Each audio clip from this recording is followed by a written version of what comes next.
God, as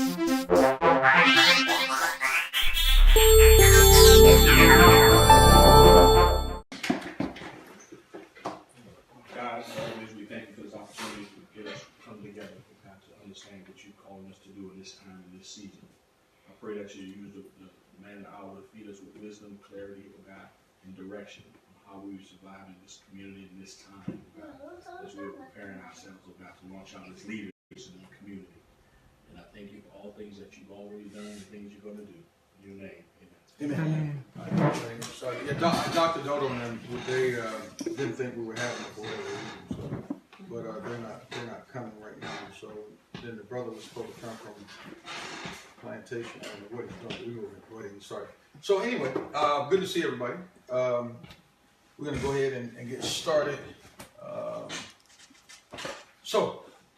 Last week we lectured on black leadership, revolutionary black leadership. And we started talking about the subject because the time now is just so crucial, man. And I don't know if people are really paying attention like they should, but our communities are continuing to crumble and are continuing to be in a position of disadvantage and destruction. So, and when you look at the condition that our community is in, most of the condition that our community is strictly because of poor leadership. And the type of leadership that has been placed in our community is just not good for our community. And all you have to do is drive in any black community and you will see the suffering. And then you will look at the leadership and see how the leadership are proponents and advocating the same style of leadership that the slave master gave us. Why would we want to continue to be under that type of authority? That's no good leadership for us. Now, notice the title. It says Revolutionary Black Leadership. Part 2, the only way out. Because we require a certain type of leadership. The leadership that worked for the Chinese peoples, it won't work for us. Lene, what you see going on in Afghanistan, what you see going on in other parts of the world, that type of leadership just won't work for us. Our leadership has to be based upon the conditions that are pervasive within our community. Our conditions, our leadership has to be able to speak directly to our condition. And you won't find that in the textbook. So when we say revolutionary black leadership, we're talking about a leadership that's birthed out of suffering, that's birthed out of oppression, that's birthed out of the things that our children are subjugated to, that's birthed out of police brutality, that's birthed out of poor economies, that's birthed out of poor school systems, that's birthed out of a nation where nobody seems to care. So when we say black leadership, we're talking specifically about a leadership that gives power to our condition. We're talking about a leadership that was given to us in the very beginning by who? God. By God himself. What God gave us in the very beginning was revolutionary black leadership. I'm going to show you according to the scripture. But what we're practicing now has nothing to do with revolutionary black leadership.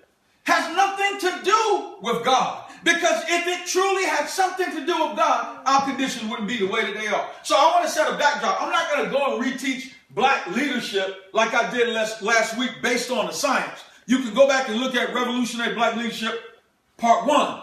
But this revolutionary black leadership part 2, I'm going to pick right up from where we left off last Sunday. Let's go get it. The Haitian Revolution. This is where we left last Sunday, right here, dealing with the Haitian Revolution. Toussaint Louverture, the Haitian leader, black revolutionary. Why is this significant? The Haitian Revolution from 1791 to 1804 was a slave revolt in the French colony of Saint Dominique, which culminated in the elimination of slavery there and the founding of the Republic of Haiti. The Haitian Revolution was the only slave revolt that led to a free state, William. There was no other slave revolt in the world that led to a free state other than the Haitian Revolution. But what I want you to ponder, why that the Haitians and their revolution was different. I'm going to tell you why. Because it was predicated on revolutionary black leadership. That's what made the difference. Although the Haitian Revolution fell short, Andini, the Haitian Revolution fell short in some areas that we're going to talk about, but the fact of the matter is, the Haitian Revolution was a good example of revolutionary black leadership. But even with the Haitian Revolution, it fell short. Furthermore, it was generally considered the most successful slave rebellion ever to have occurred. And as a defining moment in the histories of both Europe and the Americas, the rebellion began with the revolt of black slaves in August of 1791. It ended in November 1803 with the French defeat at the Battle of Vittorious. Haiti became an independent country January the 1st, 1804. Now, let me back up for a second. Haiti was missing something. Haiti became free, but they had no participation with the Industrial Revolution. No participation with a country that tied them to a strong, vibrant economy. No participation with natural resources that they could harvest. No participation with that whatsoever. So although they were free, now they're standing there. What do we do next? You follow me? Because there was no economic association with their freedom. There can be no freedom unless you're economically free. There can be no economic freedom unless there's political freedom. If you don't have those two, you cannot survive. Now, notice the date, 1791, the Haitian Revolution. This is very important because it was in the year 1790 that they gave us this book right here that you call Bible. 1790. They gave us the Bible. Now, why did they give us the Bible? Because they saw what was happening in Haiti. And because when they saw what was happening in Haiti today, they wanted to give us the Bible to slow our rebellion. They don't teach you this, but there was nearly 300 rebellions in the United States of America during slavery. So in an attempt to slow us and seduce us, and even they slowed down progress in Haiti with incorporating Catholicism during it with the Haitian soldiers. They tried to do the same thing with us in the United States of America, and they were very successful by giving us the Bible in the year 1790 to slow our rebellion. They did not want us to revolt. So they started taking this book because they know that we're spiritual people.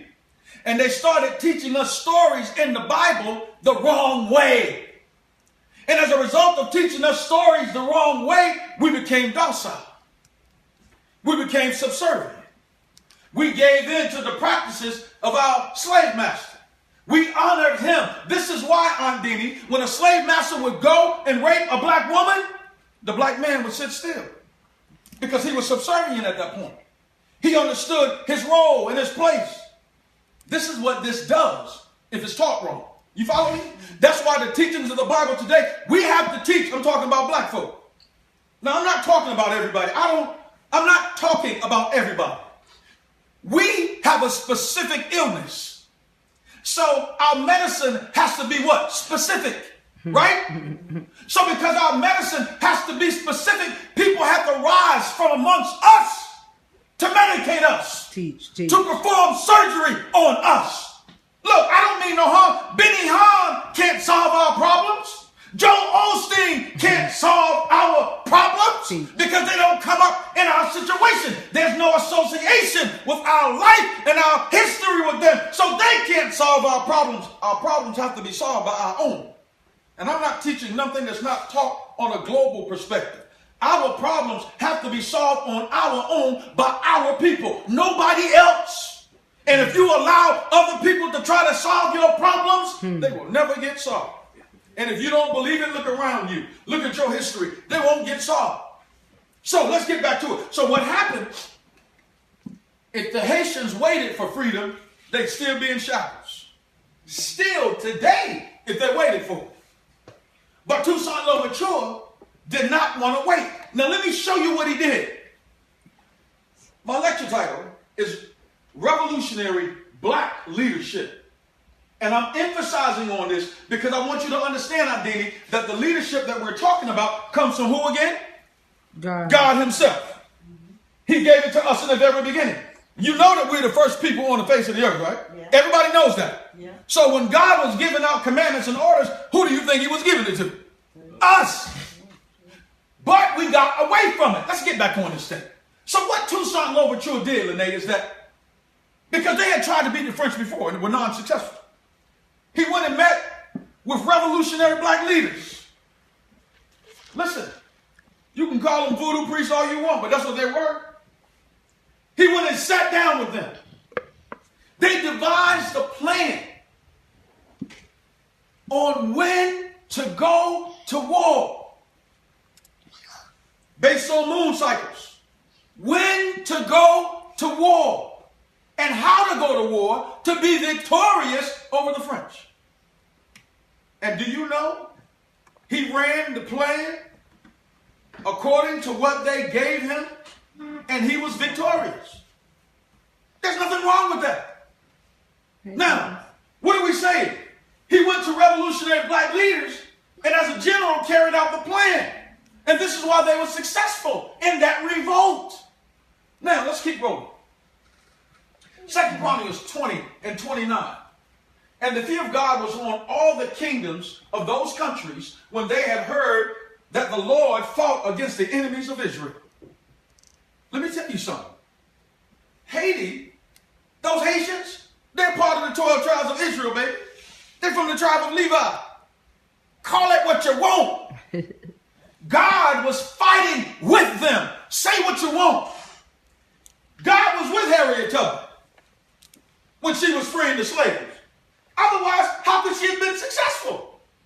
God was with her. God was with Toussaint Louverture to overthrow the French. Otherwise, he wouldn't have overthrown them. Let me read this again. And the fear of God was on all the kingdoms of those countries when they had heard that the Lord fought against the enemies of Israel.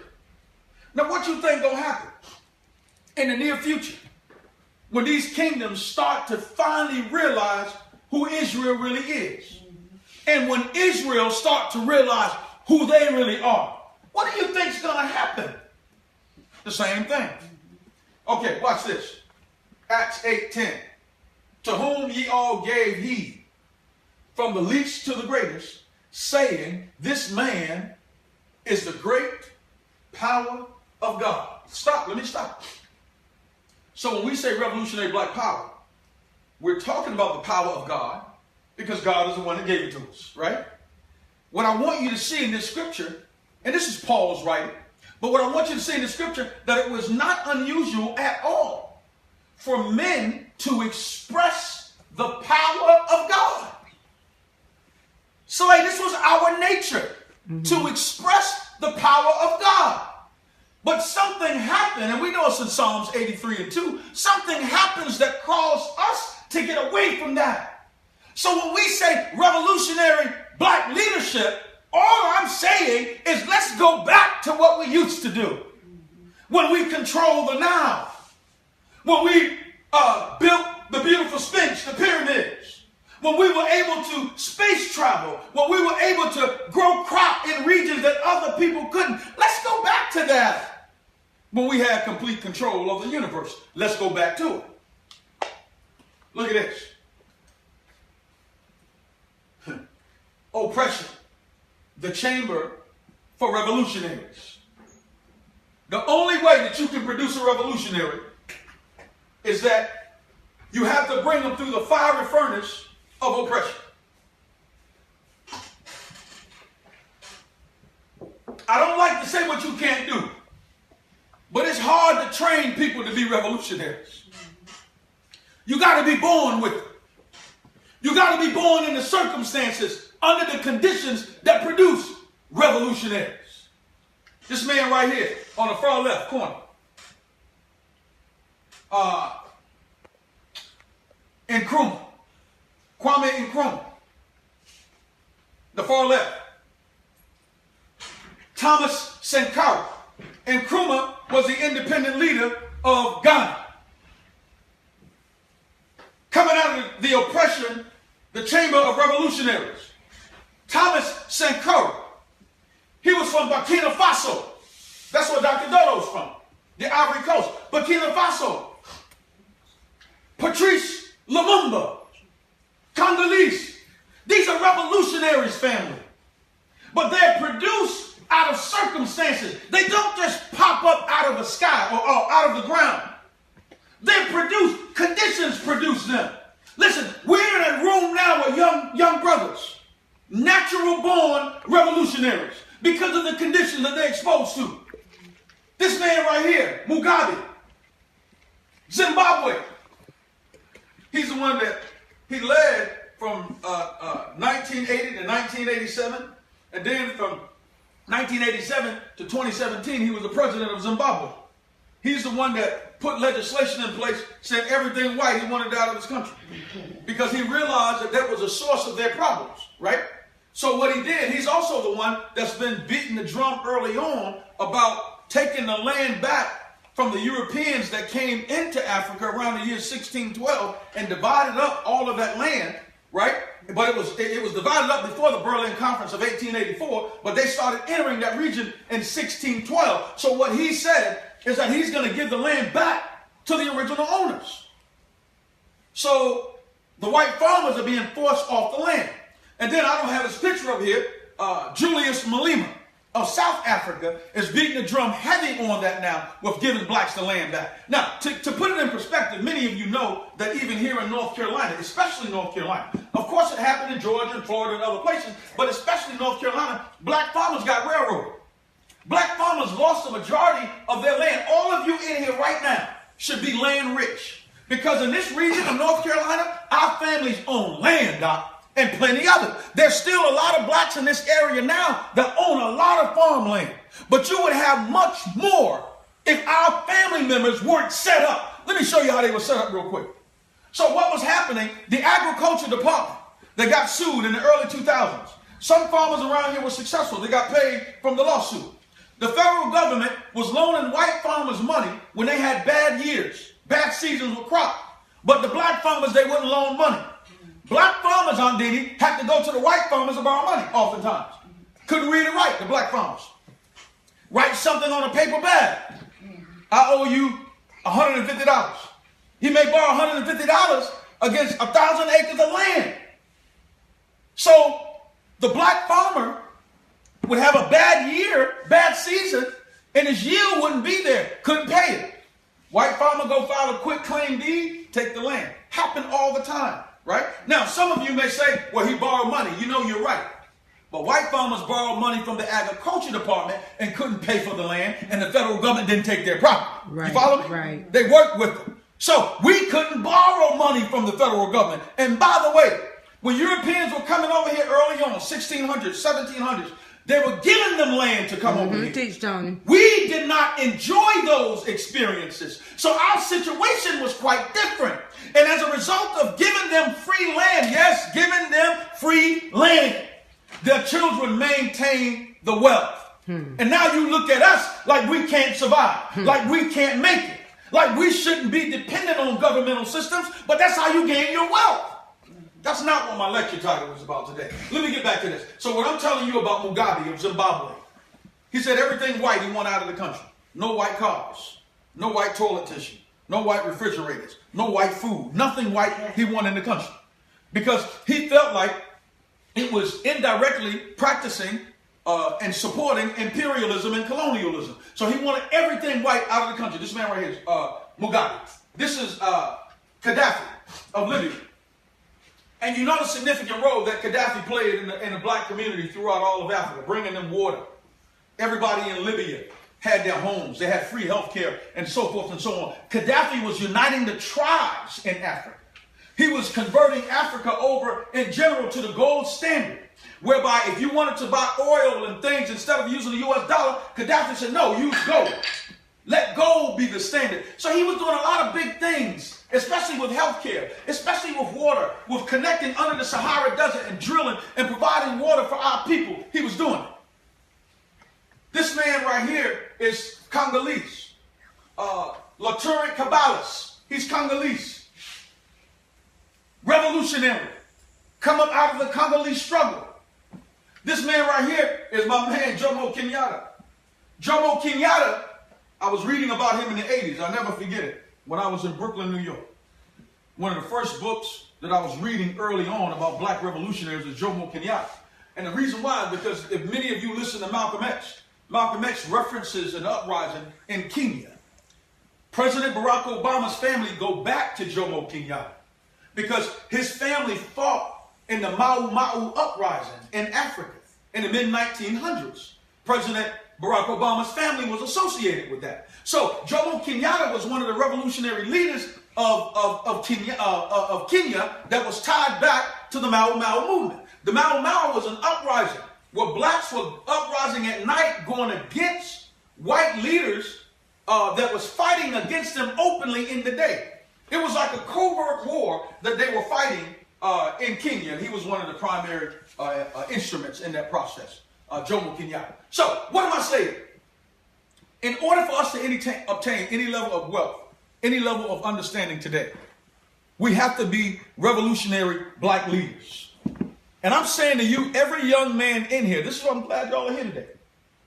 Zaire, Tyon, William, Tony, Holly, Nashad, Lee, all of y'all have the ability to be revolutionary black leaders. But remember now, revolutionary black leadership is predicated on the principles and teachings and understanding of God, which was given to us in the very beginning, because we're the first people that were created. Let's keep rolling. There was a revolution in America. America wasn't always so-called free, but the revolutionary, with the early European founding fathers for the Europeans, it was called the American Revolution. America won its independence what year? 1776. Right? July 1st, July 2nd, 1776. It won its independence from Britain. They fought Andini because they were practicing something called taxation without representation. They didn't have proper representation, although they were being taxed. They weren't fighting because they were oppressed spiritually, educationally, physically, like we were. They were fighting about taxes. The Civil War was also about taxation without representation. 40% of all America's taxes was paid by the South, but they had improper representation in D.C., so they wanted to change it, so they went to war. As a result of that, the slaves were freed. But it wasn't about the freedom of slavery. It was about being taxed and not having proper representation. So Europeans go to war on improper representation. What should you do over oppression? Go to war too. Shouldn't take that. We shouldn't be complacent, feeling like oppression is okay, especially when you see the results of it. Many people participated in the American Revolution. One of them most notable with young kids today is probably George Washington and Patrick Henry. Because y'all learn about George Washington in school, and y'all also learn about Patrick Henry in school. Patrick Henry is the one that coined the phrase, give me liberty or give me death. Meaning that they're really willing to die to have freedom. Imagine if we felt that way. Let me show you something. I want y'all to take this to heart. Jesus felt that way. Now, if you're truly a follower of Jesus, why aren't you feeling that way? I'm going to tell you why you're not feeling that way. You don't have to answer it. Because you've been reading this. And you're reading it in a way that's not giving you the knowledge and understanding that Jesus had. See, if you were a true follower of Jesus, you'd be willing to sacrifice like Jesus was. If you're a true follower of Jesus. But what happens is this. Jesus was brought here through Mary and Joseph to show you your potential.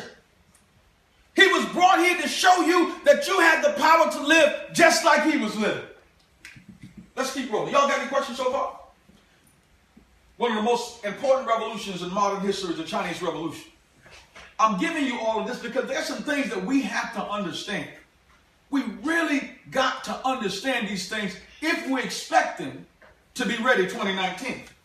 It's right around the corner. But you know, you ain't got to be ready. God will make you ready. Right, blood? Look, watch this. The revolution in China in 1911, resulting in the overthrow of the Manchu dynasty and in the establishment of a republic in 1912, the events that culminated in the overthrow of the nationalist regime and the establishment of the People's Republic of China by the Chinese Communist Party in 1949. I want to put two things on the board for you real quick, just so that y'all can think about this. You got 19, and you got 49, right? Which equals 6. Hey, young brothers, I want y'all to figure this out before you leave. Y'all got to go. All right, and then we got 1911. This is for the young fellas. All this equals 6, right? That means Taiwan and Zaire. I want y'all to think about this for a minute. Nishad, think about it for a minute. So, it says revolutionaries in the southern China led successful revolt against the Qing dynasty. I know this is a Q, but it's the Qing dynasty, establishing in its place the Republic of China by ending the imperial system. So the imperialists, Lena, had went into China and addicted all of them on drugs so that they can gain control of the Chinese resources. This is normal tactic for imperialists or colonialists. This is what they do. This is their repertoire.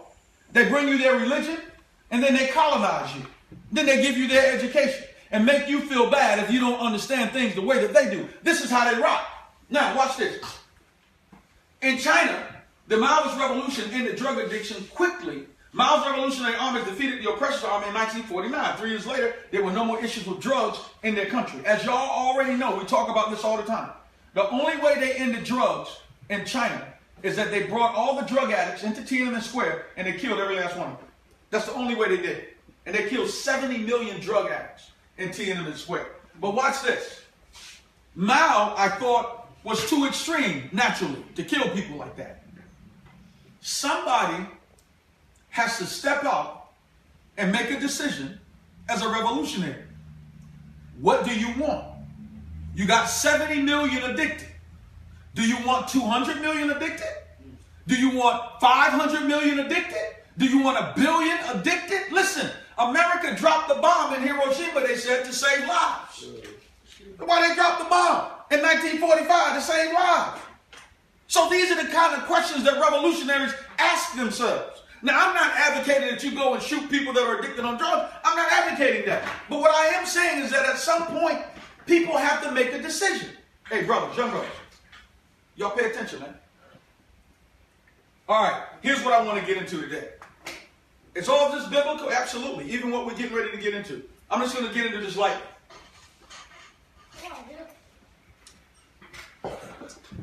Look at this. Come on, family. This right here is a chart of China's GDP.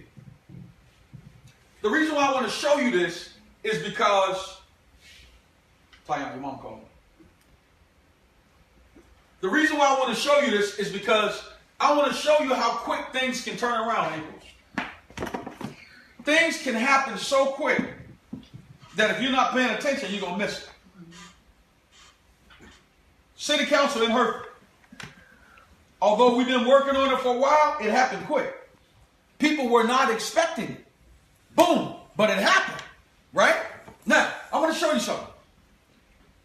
So when you look right here, in 1952, China was grossing about $200 billion. $400 billion around 1955, 56. But this is what I want, peace, brother. But this is what I want you to see right here.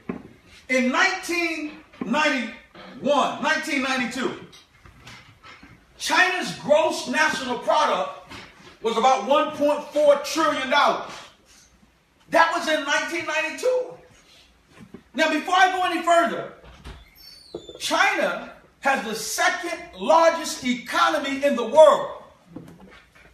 But they didn't have it in 1992. Why am I telling you this? Because your gross national product today, does anybody know what it is? $1.3 trillion. As black people, that's our gross national product. $1.3 trillion. What do that mean? What do that mean? That means that as a collective, when you look at all the money that we have coming in as a people, it equals $1.3 trillion. If you look at it in terms of countries, right? If we go further and look at it in terms of countries, we will be ranked number 11. Okay? So if we're doing 1.3 trillion, right? Let's put black. Then right here, Spain is doing, say, Spain is doing more than us. So let's say Spain is doing 1.4 trillion. Mexico is doing 1.2 trillion. So what am I telling you? From our own nation. We got enough to form our own nation, dollar-wise. Yes. And we will be ranked number 11, right? So if we're going to be ranked number 11, right? Spain is number 10, Mexico is number 12, right? What does this mean? That when you go back and look at China in 1992, they where we were now. By the year 2025, China will have the largest economy in the world. Are y'all following what I'm saying? So right now today, Brother Carmichael, blacks gross $1.3 trillion. China in 1992 was grossing $1.3 trillion. Turn around, brother. Come on, brothers. Come on. Now, y'all with me all the time. Yes, ma'am. So what are we supposed to do with our money then? How do we turn this around as a black nation? What are we supposed to do? We need revolutionary black leadership. That revolutionary black leadership has to come in place and organize the black businesses, the black revenue for the churches, for the black businesses, for black wealthy people, and use that funding to elevate our community. But we need the right kind of leadership. It can't be, Carmichael, traditional black leadership. We don't need no more of that. Right. We need revolutionary black leaders to come together to organize our communities so that we can start moving into higher ground. But let me show you something. Martin Luther King in the 60s, the reason why they really killed him is because he was moving from civil rights to economic rights. They didn't want Martin to get into the economics right movement. This is why they killed him. That's why you heard him complaining about spending money fighting wars in Vietnam when our children are suffering in the ghettos. Because Martin Luther King was moving our community towards an economic right movement. That's what we didn't get. That's what Haiti didn't get. This is what we need. And the time is right for this. Let me show you. So in 1992, China was doing $1.4 trillion. And yeah, for those of you that are saying and thinking that I should be involved with this process, I am. All right? I am involved with this process. We have to get more people involved with this process if we're going to revolutionize our communities. Now, look at this. In 2010, so in 18 years, China went from 1.4 trillion to $6 trillion in 2010. You follow what I'm saying? They have had a very linear growth, straight line growth, very straight line growth. Now, let's go a little bit further. Let me show you a couple things real quick. All this means is that we have the ability to succumb even what China did. Remember now, China just started this thing in 49, in the 50s, really, moving towards economic freedom because they were under imperialist control. The imperialists had them. So what I'm saying, we have a chance now to supersede what China is doing. Let me show you some things. Yes. Especially if we can give them real eggs. Oh, yeah, that's right. They become experts in making artificial foods and so forth and so on. Most of our produce now, as you know, is coming from China. 80% of our seafood is still coming from China, which is really an awful thing. Because I'm not going to get into this publicly, but when we get offline, I'm going to share some things with you. It's an awful thing that we're relying on countries like China, countries like Vietnam, to supply our food. Countries like Mexico even to supply our food. Why? We're going to talk about this. Any questions so far? So you look in 2016, China is almost at $12 trillion, almost. America does about 16 to 17 trillion dollars a year. We have the largest economy in the world. China surpassed Europe 4 years ago, Japan 2 years ago. China surpassed them. China is our biggest trading partner. But China is moving like wildfire in our homeland, Africa. See, this is what I'm saying. Brothers are saying don't associate with, nigga, you crazy. Excuse my language. Don't associate with Africa. What? Any country that has any sense are doing business in Africa. Why don't you want us to do business in Africa? Are you crazy? Anyway, I don't want to get into that. But what I'm saying to you is this. $12 trillion nearly. But China's growth was based on revolutionary Chinese leadership. Period. Our growth on that should be based on revolutionary black leadership. Period. And if you're not in a setting where you have that, you got to get out of that setting and partner up with people that are looking to revolutionize our community. Whether you be a coach, whether you be a politician, whether you be a banker, whether you be a farmer, doesn't matter. We need people in our community that's willing to revolutionize our community. Let me get out of China now for a second. United States, on a global scale, controls about 24-25% of the globe economically. China controls almost half that. A little bit more than half that. Here's what I want you to see. These are African countries right here. South Africa, 0.42%. Egypt, 0.45%. Nigeria, 0.65%. Hardly no control, not even a 1%. With the three countries, they got maybe 1.4%. America controls 24% of the world's economy. China controls 14%. Now, France controls 3%.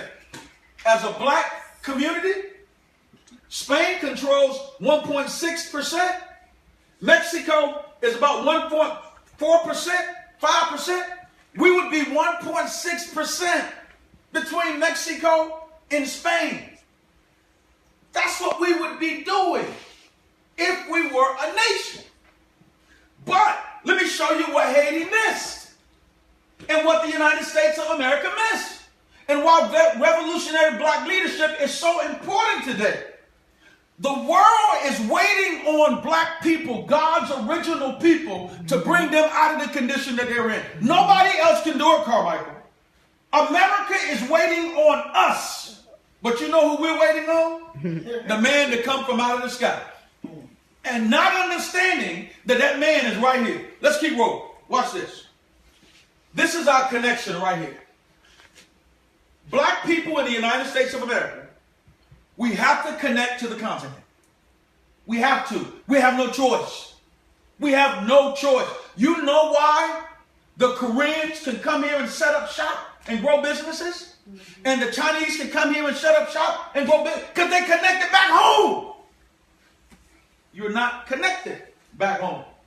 You're not connected back home. So because you're not connected back home, you're not benefiting from the gold.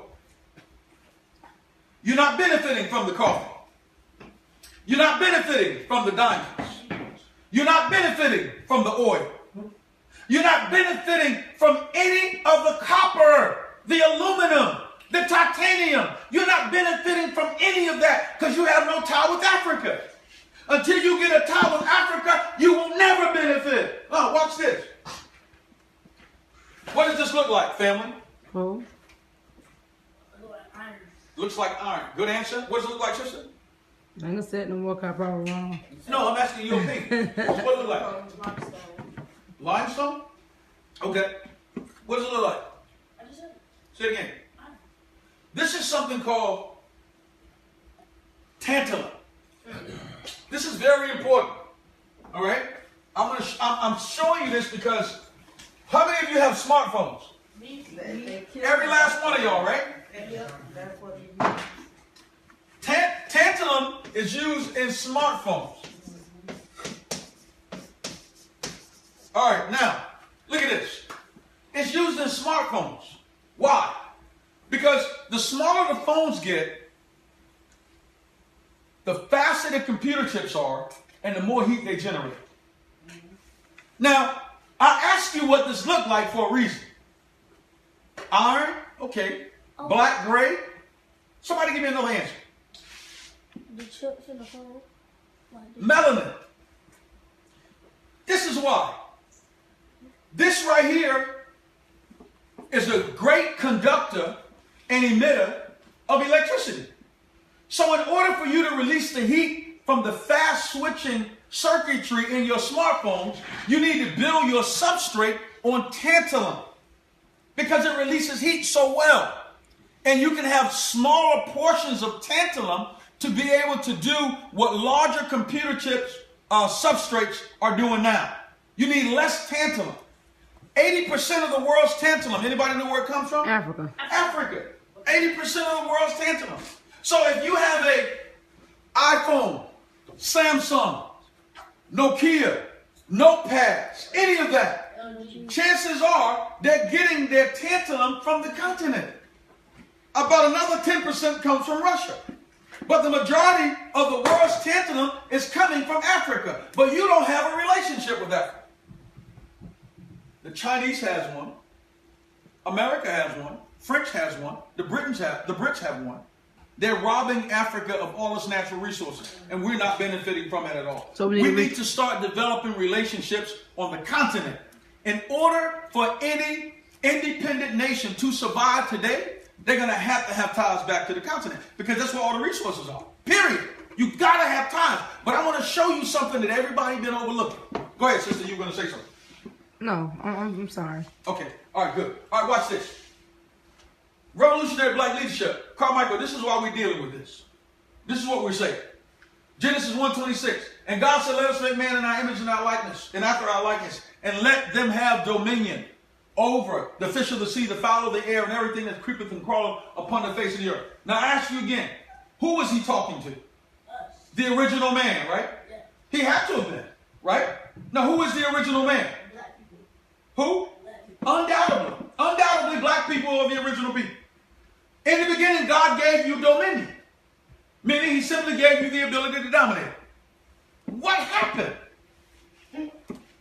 Somebody took that dominion from you. Plain and simple. Or took the understanding of that dominion. You cannot take the dominion from us. You can take our understanding of the dominion from us. Okay, sister, I'm not going to get into a semantic battle with you today. I won't take that. I mean, if you want to go with it like that, that's fine. The fact of the matter is, we don't have dominion no more. Right? The other fact of the matter is that we can go back and get it. Now watch this. Acts 28:6. Howbeit, they looked when he should have swollen and have fallen down dead suddenly. But after they looked a great while and saw no harm come to him, they changed their minds and said that he was a god. Does that make sense? Mm-mm. When they saw that this man hadn't fallen down and died, they said this man must be a god. Mm-hmm. Now that makes sense based on this. God said, let us make man in our image and after our likeness. Right? If we're in the image and likeness of God, then we must be what? Well, come on, somebody. All by gods, right? All right, so watch this. Now watch this. So God made us in his image and his likeness. What I'm trying to show you is biblically, even back then, it was commonplace for men to demonstrate the power of God. Jesus is one example. Philip, Barnabas, all of them did it. David, you name them, they did it. They did it. So, watch this. Look at the Quran. Here's another book. We talked about this last week, but I like to reference this scripture with Genesis 1:26 so people can get proper understanding. 15:28. Recall when your Lord said to the angels, I will indeed bring into being a human being out of dry, wringing clay wrought from black mud. Black mud, the best material to make humans from. When I have completed shaping him and have breathed into him of my spirit, then fall down to him in prostration. Why is this important? Because the Quran is letting us know that this first man that's being created, Lene, looks like us. Black, period.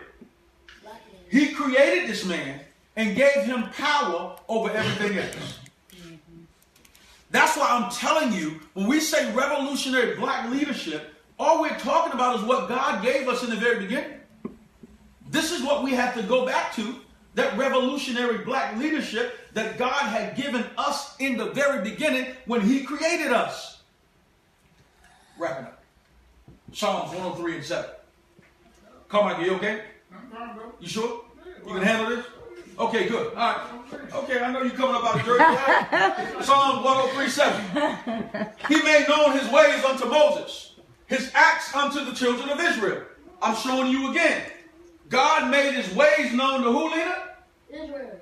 Israel and Moses, right? Yes. Moses was a part of Israel. Yes. And where's Israel now? Right here. Right here. All right, now, so what I'm showing you is the revolutionary black leadership was commonplace at one point. That's what God gave us. Watch this. Psalms 147:19. He showed his word unto Jacob, his statutes and judgments unto Israel. Yes. A couple of minutes ago, you had a question, and they said about this dominion was taken from us. But this dominion was only taken from us because we stopped listening to God's statutes. Absolutely. Not because somebody just took it from us. God said, okay, y'all don't listen to me. I'm going to use them to show y'all I'm God. Absolutely. And y'all, until y'all get back to me, y'all going to continue to be oppressed. And he's so clever with it that him bringing us into captivity was going to expose us to the level of oppression that brought the God factor back up out of us. Because we're his chosen people. Jeremiah 31:1. At the same time, saith the Lord, will I be the God of all the families of Israel. Now, why did he say all the families of Israel? All the families of the Gentiles? All the families of such and such? Why did he name all the families? Because he's just concerned about Israel, right? I mean, we got to own it. See, in order for us to really absorb it, we got to own it, Carmichael.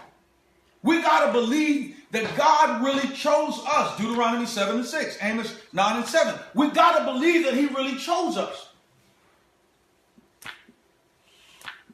I'm almost finished. Acts 14:8-17. But we're just going to go through 11. What I'm trying to show everybody is that God gave us the power.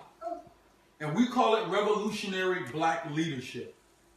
We've gotten away from that. This is what we have to get back to, especially in our churches. I am not saying we should abandon the churches. That's not what I'm saying.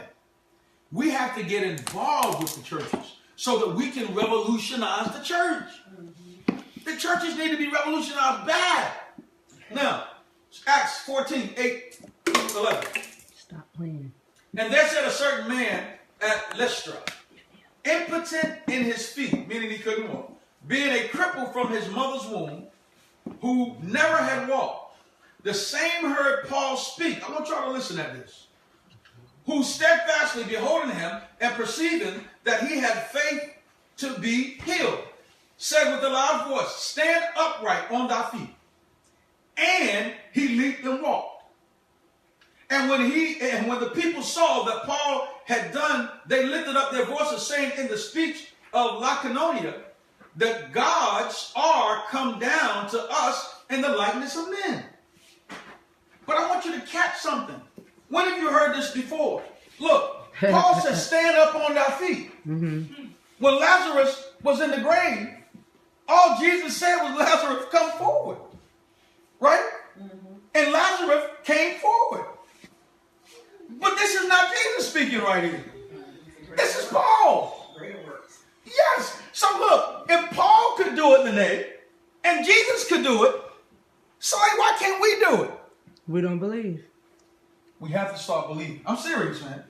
We really have to start getting this thing right. We got to start getting this thing right. And in order for us to get it right, all we have to do is start believing in the principles that our ancestors were teaching us. That's all. And once we do that, we're fine. But let me read this again. The same heard Paul speak, who steadfastly beholding him and perceiving that he had faith to be healed, said with a loud voice, stand upright on thy feet. Here it is. This man had never walked before. Never.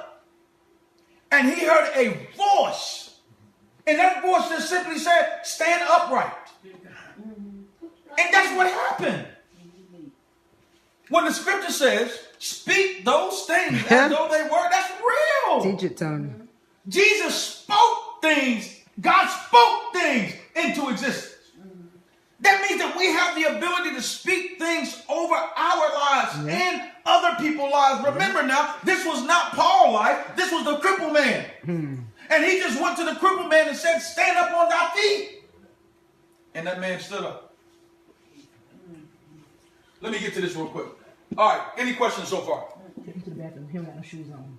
Any questions? Yeah, I got a question. Yes, sir. So why would you say money come to my hand and go in? I can't hear you. Why would you say money come to my hand and go in? Well, because you're just saying it and maybe you don't believe it. And let me tell you something else, Nashad. You're saying it, it may not come right now, but if you keep saying it, what you think will happen?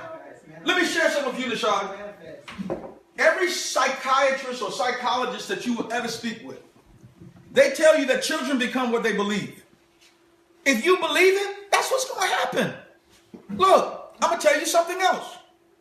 You heard Dr. Dodo come in here and teach this. You've heard me teach this. You have the ability to shape your cells.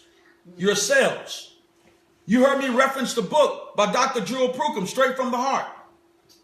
Dr. Jewel Pruitt teaches that your cells are highly programmable. And the way you program them is by communicating with them. When you keep telling your cells this is what you're going to be, that's what you'll become. When you look at successful people on the face of the earth, you know they write their goals down every day. And they read them aloud. And by reading them, they're programming their cells, their systems, their bodies, right? To respond accordingly. Amen. That's it. So I'm saying at a young age, we have to adopt, Zaire, these philosophies, these principles, these concepts, and start practicing them. So right now today, if you want to be the president of the United States, you need to start saying, a good friend of mine in Atlanta named his son Mr. President. For that reason. So anyway, good question, though, child. All right, let me get to this real quick. Mining for cell phones. I am telling you that what was missing in the Haitian Revolution was economics. What's missing in our revolution is economics. And the answer to our economic problem is Africa. And I'm going to show you how it's the answer.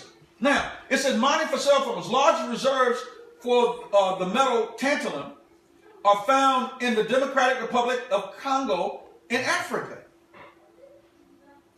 Tantalum jumped in value in the 1990s as high-tech devices that need tantalum, such as cell phones, became common. So the price shot up because they said, oh, crap, if we use this material, we can make our phones smaller. They'll switch faster, and they won't absorb as much heat. Watch this. This is international concern regarding the role tantalum mining has played in the extended conflict in the Congo. Why am I showing you this? Because in the Congo, in Rwanda, that area, that's where all the killings are occurring. That's right. Now, why do you think the killings are occurring there? Because they're trying to get to that. They want that tantalum. What do you think Ebola is now? In the Congo. Why do you think Ebola is in the Congo? Because they want to kill those people in the Congo to get to the tantalum. They created it. See, these people are serious. I'm going to show you how serious they are today. You see this right here? Look, man. This is not Charlotte, North Carolina. This is the Congo. They're training armed men to protect the tantalum. Military style. Like Blackwater here in Currituck. They're training them military style to take over the tantalum in the Congo. This is the open war they're fighting. The visible war. The invisible war is AIDS and Ebola. That's the invisible war. So if you want to know why Ebola is back on the rise in Africa, because they want access to the tantalum and the raw minerals in those regions. Look at this camp in Africa. What you think they're getting ready to do? Man, they're going after that tantalum. They're protecting the people that's mining the tantalum. The large companies that's mining the tantalum. Let me ask you a question. That picture you just showed, were those companies that were sponsored? That seminar for that camp on how do you protect. Can you go back to that? Oh, absolutely. Y'all pay attention to these logos.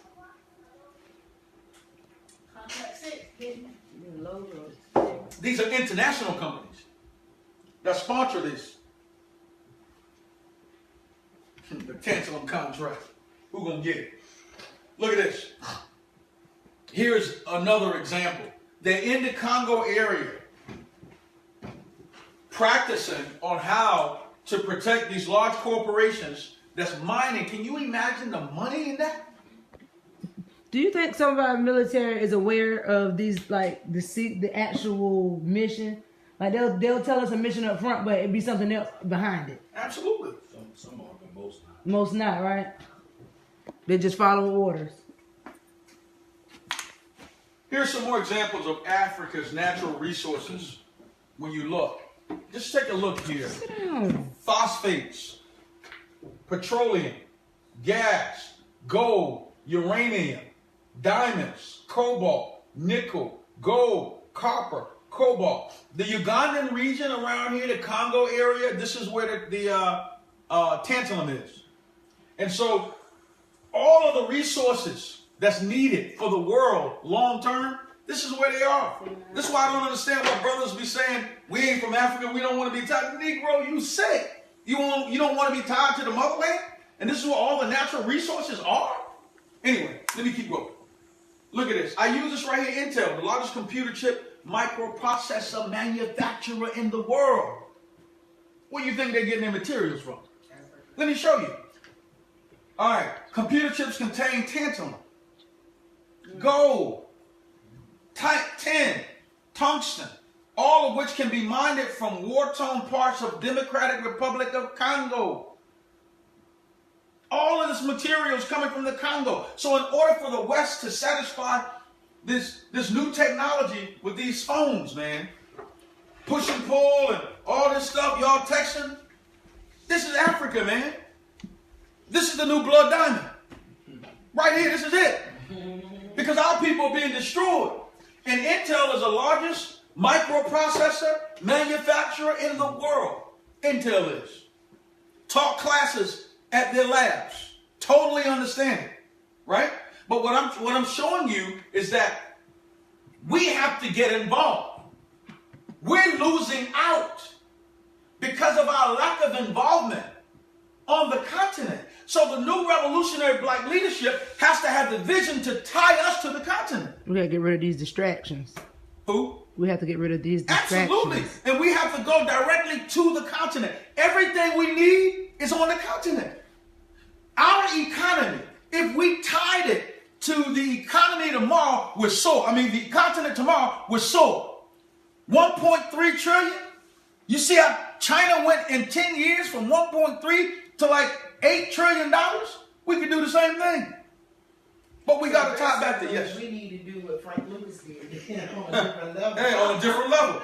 On a different level, absolutely. Not the drugs, but he had a direct connect With the manufacturer. with the manufacturer. Right. So we can take our agriculture farm and supply Africa with different things. Because they need it. Most Africa is getting their food from Europe. And they don't even And go the there crazy with thing, French Soleil, is fries. that they make it in Africa, ship it to Europe, and ship it back to Yeah, Africa. that's how they do with French fries. I thought it was real crazy. French fries, y'all grow potatoes, ship them out, and then somebody else cut them up and send them back to you.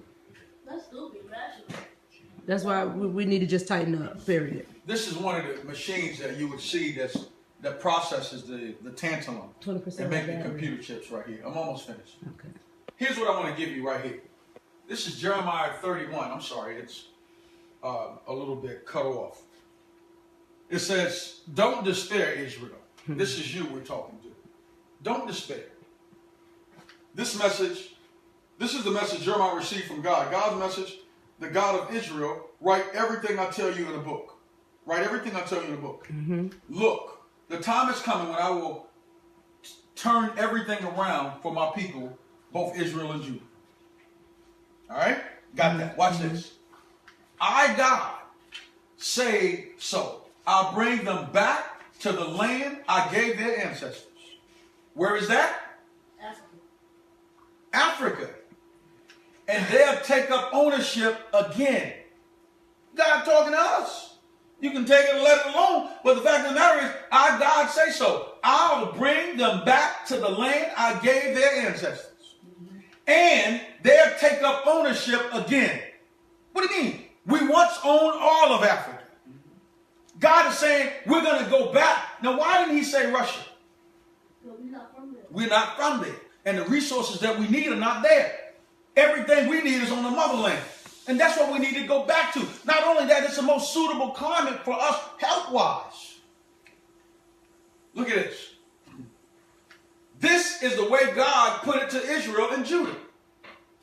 God's message cries of panic are being heard. Cries of panic are being heard all throughout our community now. Everywhere within our community, you see disorder and panic. Watch this now. The peace has been shattered. There's no peace in Israel anymore. I'm talking about Israel with us, right? Ask around. Look around. Everywhere you look in the black community, Carmichael, whether you be in Jersey or Hereford, it's destructive, isn't it? Always totally destructive, right? Look, can men bear babies? Now check this out now. Technology. But check, no. Check out this parable. Men can't bear babies, so why we acting like it? Why we acting like women? This is the question that's being asked. This Can is the Bible? men bear babies? This is the scripture? Of course. So why do I see these men holding their bellies like women in labor? Look, what God is telling us is that we've become so weak as men that we're looking like, acting like women. This is how weak we've become. There are no black revolutionaries hardly in our communities anymore. And in order for us to fix our problem, we have to take on the revolutionary mindset. Otherwise, we can't fix our problem. This doesn't take anything from anybody else. But what we're saying, it's time for us to rise up as a people and take our own and claim our own. Read this again. I got to go back up here, man. Y'all hold up for a second. Yes, sister, this is the Bible. Look. The time is coming when I will turn everything around for my people, both Israel and Judah. All we're talking about is two different kingdoms. Same people. I, God, say so. I'll bring them back to the land I gave their ancestors. And which land is that? Africa, right? And they'll take up ownership again. We're going to get it back. This is why, this is the way God put it to Israel and Judah. God's message cries of panic are being heard. Everywhere in the black community, people panic. They don't know anymore. They don't know what to do. They don't know where to turn. They're in panic mode. The peace has been shattered. Ask around, look around. Can men bear babies? The answer is in the question. No, men can't bear babies. So why do I see all these he-men holding their bellies like women in labor? Faces contorted, pale as death, the blackest of days, no day like it ever. A time of deep trouble for Jacob, but he'll come out of it alive. God is saying, although you see men conducting themselves like women, hallelujah, we're going to come out of it alive. Thank you, God. Because in order for us to get what God has for us, we have to be subjugated to this. This is what it's about. We have to be subjugated to this. These conditions were necessary in order for us to reclaim what we had before slavery. I'm almost finished. Isaiah 49:6. And he said, It is a light thing that thou shouldest be my servant to raise up the tribes of Jacob and to restore the preserved of Israel. I will also give thee for a light to the Gentiles, that thou mayest be my salvation unto the end of the earth. God has given the power to us. Listen, everybody that's listening, whether you be on the phone or whatever, everybody that's listening, God created us to rule the world, period. Period. Us. But what we've done is that we let somebody steal our birthright. Book of Genesis chapter 25, starting at the 23rd verse. And once they stole our birthright, they've been running around as if they're us. But you can look at the condition of the world and see that that's not true. God wants us to reclaim our birthright. He wants us to get back on the throne, family. The world cannot survive unless we're in a position of leadership, period. Any questions? I'm almost finished. Romans 11:26. Before I go there, so when we talk about revolutionary black leadership, what we're talking about is the leadership that God gave to us in the very beginning. That's all we're talking about. And I'm saying let's go back and reclaim that. So whether you be a politician, whether you be a coach, whether you be a business leader, whether you be a citizen, whether you be singers, whatever you may be, put revolutionary black leadership in it. If you put revolutionary black leadership in it, who else is in it? God. God is in it. We can't do things anymore unless God be in it. We got to put God in everything we do, because what the slave master gave us don't work. Give him all of his tools back. Everything that he had gave us, give it back to him. We need to put God back in it. We're God's chosen people. He chose us for a reason. Now we need to reclaim these things. Paul 11:26. And so all Israel shall be saved, as it is written. There shall come out of the Sion the deliverer, and shall turn away the ungodliness from Jacob. All of Israel is going to be saved. Those of us that are left on the earth, we're going to be saved. And ungodliness will fall away from us. Isaiah 48. I got 2 more slides. I'm done. Isaiah 48, 10, 12. This is very important. All of the scriptures are. Behold, I have refined thee, but not with silver. I have chosen thee in the furnace of affliction. In the book of Genesis, chapter 15, I believe it is, starting at the 13th verse, Abraham's seed was going to be afflicted for how long? 400 years. For 400 years, right? I have chosen thee out of the furnace of affliction. Watch this. For mine own sake, even for mine own sake, will I do it. For how should my name be polluted? In other words, God said, my name is not going to be polluted. If I told you I'm bringing you out of affliction, guess what? I'm doing it. Otherwise, God is saying he deserves to be dishonored, because his name will not be polluted. Hearken unto me, O Jacob and Israel, my cause. I am he. I am the first and I'm also the last. God is letting us know that it's he that's still in control. Even with us being in the furnace of affliction, we got to understand that we have to go through it so that we can claim God again. Because we have gotten so far removed from God, family, that in order for us to get back on with God, he had to subjugate us to these conditions. So the mere fact that we're going through what we're going through is still a blessing. This is tangible. But it has to be heated. I like the CO2. It has to be heated in order to be shined up and polished like this. You have to melt it. You have to put it in a furnace as well in order to achieve the shape that you want it to achieve. Now, right here, what they do is they slice this like bread. And then they put the computer mask on it and make computer chips on it. That's what that is. But in order for them to get it in this form, it had to reach temperatures over 1400 degrees C in order to get that. The same thing has to happen to you. You have to be put in a furnace of affliction because you've been destroyed. So all of these conditions that you see happening within your community, within your own personal self, are designed by God himself to bring God back in your life. I don't care what it is. And we all are going to go through it. I should be finishing up. Last one. Ezekiel 18:22. Son of man, the house of Israel is to me become dross. All they are brass and tin and iron. Y'all watch this. They're what? Brass. They're what? Brass, tin and iron. And that should be lead. In the midst of the furnace. Did y'all get that? Okay, watch this. They are even dross of silver. Now, therefore, thus saith the Lord God, because ye are all become dross, behold, therefore I will gather you into the midst of Jerusalem. As they gather silver and brass and iron, and the lead and tin into the midst of the furnace. To blow the fire upon it, to melt it, so I will gather you in mine anger and in my fury, and I will leave you there and melt you. God is saying that he's purposely putting us in the furnace. But in order for you to go in the furnace and still remain, although you're going to melt, you got to be brass, you got to be tin, you got to be lead, you got to be tantalum. Why is this important?